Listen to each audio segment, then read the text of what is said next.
अलड़ा होई पड़ी रही 35 ई बस कबाड़ी खाना पड़िबो कि सरकार को कोटी कोटी टंका।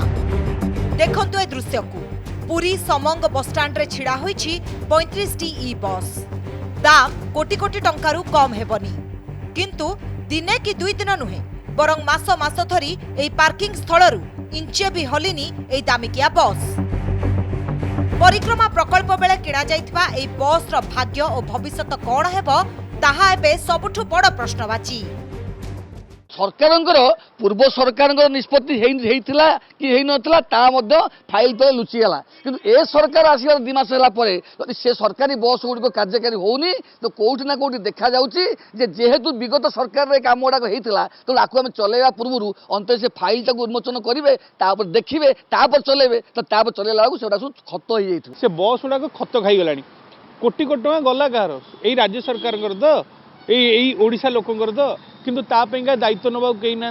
मोर अनुरोध ये वर्तमान पैंका आग से गुड़ा बोधुए आ चार्ज बोधे नथिबो कारण इलेक्ट्रिक जेहेतु बस से गुड़ा बोधुए नष्ट होता आग ईवी पॉइंट सब करा जाऊ आ तुरंत राज्य सरकार आ पूरी प्रशासन को मध्य पूरा निर्देश दियंतु से बस गुड़िक किभली भाव चली पारिबो।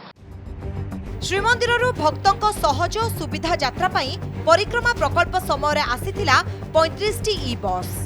समंग पार्किंग स्थलरू जगन्नाथ बल्लभ पर्यंत एई गाड़ी चलाचल करिबो बोली निष्पत्ति निया जाइथिला।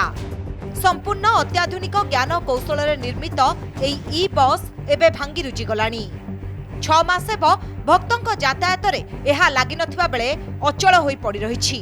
पूर्व सरकार को एई निष्पत्ति उपरे एबे प्रश्नवाची सृष्टि होइछि। भित्तिभूमि प्रस्तुत न करी तरबरिया भाबे काहेकि किणा जाइथिला ई बस। ई बस किनिबा पूर्वरु काहेकि चार्जिंग स्टेशन न होई नथिला निर्माण। एसबु भितरे परिचालना कमिटी रे निष्पत्ति नियाजिबा सह एक स्वतंत्र एसओपी प्रस्तुत कराजिबो बोली कहिसथि जिलापाल तथा श्रीमंदिर उप मुख्य प्रशासक।